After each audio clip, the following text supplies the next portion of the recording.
5 জানুয়ারিটা আমার কীরকম গেল সেটাই আপনাদের সাথে শেয়ার করলাম। তো হ্যালো এভরিওয়ান, গুড মর্নিং।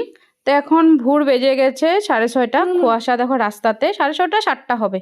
এত কুয়াশা ছিল মানে কিছু বলার নেই, রাস্তাতে মানে কিছু দেখা যাচ্ছিল না। আর রাস্তাটা ফাঁকা ছিল, ওর জন্য তাড়াতাড়ি বাড়ি চলে আসতে পারছি। তো এসে আমি সব রান্না কমপ্লিট করে নিয়েছি, মানে যা যা রান্না করব। তো রান্নার সময় আমি ভিডিও মানে মোবাইলটা ধরে যে ভিডিও করব ওইটা সময়ই পাইনি, এত মানে তাড়াহুড়া ছিল। লাস্টে আমার এই রেসিপিটা ছিল আর পোলাওটা ছিল, ওইটা আমি লাস্টে করব। তো এটা নামিয়ে আমি আজির হয়ে হাত মুখ ধুয়ে ফ্রেশ হয়ে নিয়েছি, নিয়ে তারপরে বাকি পোলাওটা যেটা ওইটা বসিয়েছি। তো এতক্ষণ আমার সব রান্না হয়ে গেছে, এখানে এটা হলেই আমার হয়ে যাবে। তারপরে আমি আস্তে আস্তে পোলাওটা খালি করে নিব, তাহলেই হয়ে যাবে। কারণ এটা আমি প্রেশার কুকারে বানাবো, আগে বানালে ঠান্ডা হয়ে যাবে, আর ঠান্ডা হলে তো খেতে ভালো লাগবে না যেহেতু কুকারেরই। তো ওই জন্য, আর আমার ঠান্ডার দিন, ওই জন্য ভাবছি একটু পরে করব। এদিকে কুকারটা বসিয়ে দিলাম, বসিয়ে এখন আস্তে আস্তে এটা আমি ঢাকা দিয়ে রেখেছি মাছটাকে। কাউই মাছ বানাচ্ছি ভাপা।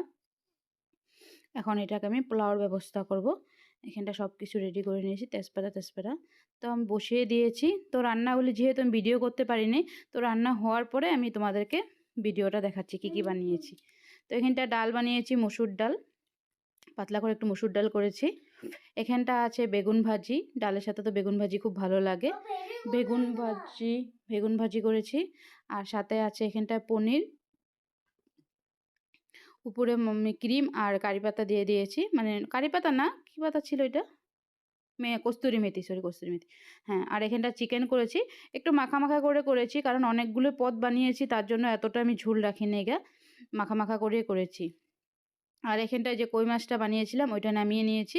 দেখো গরম গরম পুরো হটকেসে রেখেছি, ধোঁয়া বেরোচ্ছে, যাতে ঠান্ডার দিন ঠান্ডা হয়ে না যায়। ঠান্ডা হলে খাবার খেতে ভালো লাগে না, ওই জন্য মানে হটকেসে মানে যেটা আমার গরম থাকে ওগুলো আমার রাখার চেষ্টা করেছি।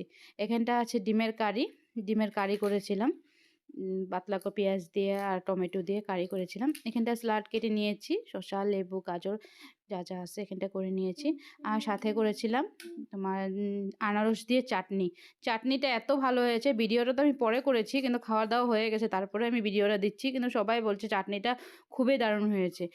তারপরে এখানটা আছে সাদা ভাত, আর পোলাওটা তো এখন তো নামে নেই গে, ওটা বসিয়ে রেখেছি। তারপরে ওটা হয়ে গেলে হটকেসে ঢুকিয়ে রাখবো। খাওয়া দাওয়া শেষ করে বিকালবেলা আমরা চলে আসছি আমাদের যেখানে মানে ক্ষেত আছে, ধানের জমি, ওখানটা চলে আসছি। বাড়ির ছেলে পেলে নাতি পুতি এ করে সবাইকে নিয়ে এখানে আমার ছেলে লাফালাফি করছে। আর এই ছোট্ট একটা বেবি দেখছো, ওটা আমার সম্পর্কে নাতি হয়ে গেছে, মানে আমার ভাসুরের মেয়ের ঘরের ছেলে দুটো। তো আমি হিসাবে মানে দিদনও হয়ে গেছি।